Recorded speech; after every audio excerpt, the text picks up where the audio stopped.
ऐसे ही जीव स्वरूप सुग्रीव ने प्रभु श्री राम को समर्पित किया, अपने आप को सौंप दिया, तो राम जी ने अपने ही स्वरूप दे दिया सुग्रीव को।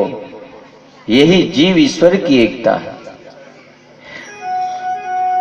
हनुमान जी ने कहा, वाह प्रभु, आप तो अग्नि के समान हैं। सुग्रीव ने कहा, वाह प्रभु, मैं तो लकड़ी के समान हूं। पर राम जी ने कहा कि देखो, लकड़ी दिख रही है, अग्नि दिख रही है, पर एक वह है जो नहीं दिख रहा है। कौन? पवन देवता। लकड़ी भी हो, अग्नि भी हो, और पवन ना चले तो अग्नि बुझ जाए। और वही है ना दिखने वाले हनुमान जी महाराज। हम लोग दिखते हैं पर कार्य नहीं करते, पर पवन देवता बिना दिखे कार्य करते। हमने ये किया, हमने वो किया, इतना अभिमान। पर पवन देवता दिखते नहीं है, फिर भी उनका कार्य दिखता है। ऐसे ही हनुमान जी दिखते नहीं है, पर उनका कार्य दिखता है। मित्रता की।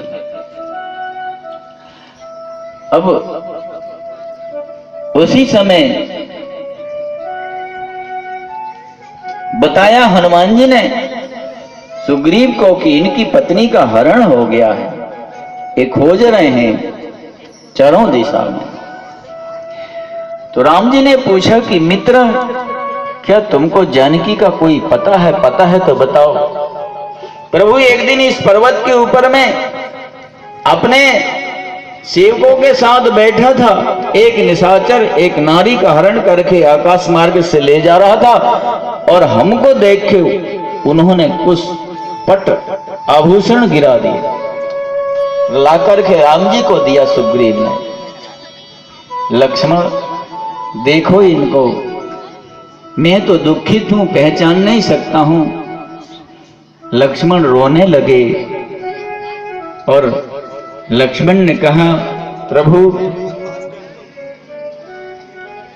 केयूरे नैव जानामि, नैव जानामि कुंडले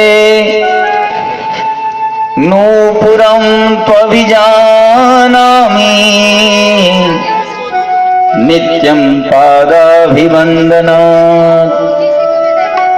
कान के कुंडल नहीं जानता मैं, गले का हार नहीं जानता, केसों के आभूषण नहीं जानता। क्यों? आज तक मैंने मां के दर्शन ही नहीं किए। लक्ष्मण ने आज तक अपनी दृष्टि नहीं डाली मां की मुख में। बोले, प्रभु ये नूपुर जो है, चरणों का आभूषण, इनको मैं पहचानता हूं, ये हमारी मां की ही है, जानकी मां के। क्यों? मैं नित्य मां के चरणों में प्रणाम करता था। भगवान रोने लगे। भगवान ने वस्त्र को गले से लगाया, हृदय से, और वस्त्र से कहा कि पट, तुम पट हो, मैं पति हूं। पर दोनों ने सीता का साथ छोड़ दिया। पट वह होता है जो अंग की रक्षा करे, पति वह होता है जो पत्नी के अंग की रक्षा करे, पत्नी की रक्षा करे। पर आज हम दोनों ने सीता का साथ छोड़ दिया। मित्र, तुम वन में क्यों रहते हो?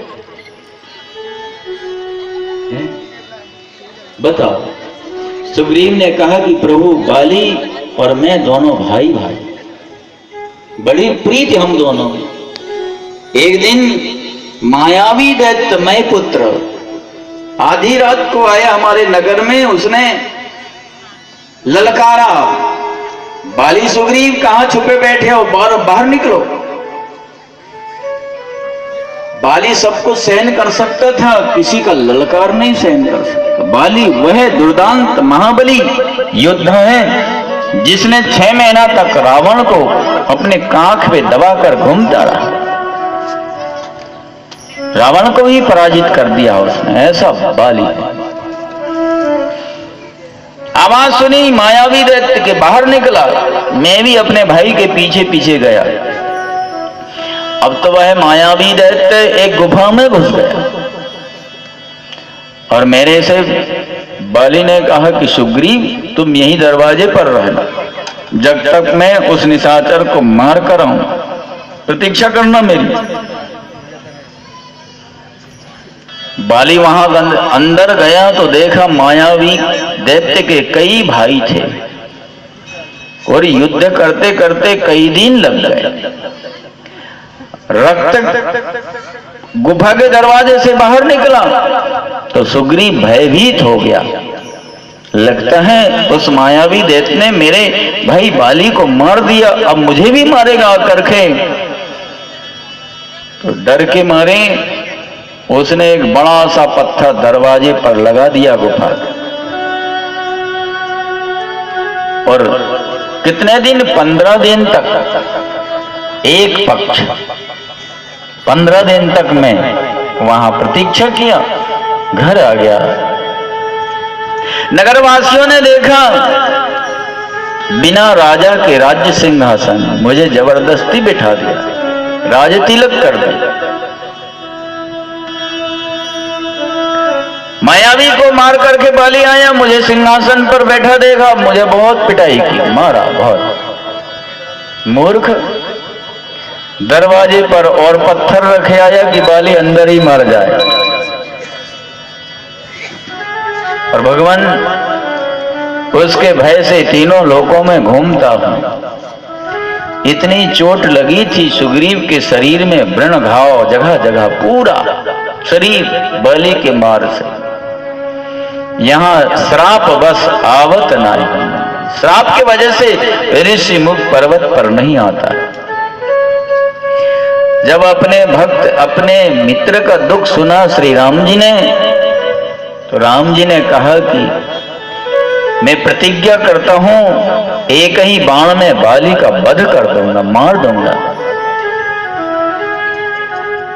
जो मित्र के दुख को सुनकर दुखित ना हो वह कुमित्र है, ऐसा मित्र छोड़ने ही नहीं लाभ। मित्र के सुख में सुखी, मित्र के दुख में दुखी होना सच्चे मित्र का लक्षण है।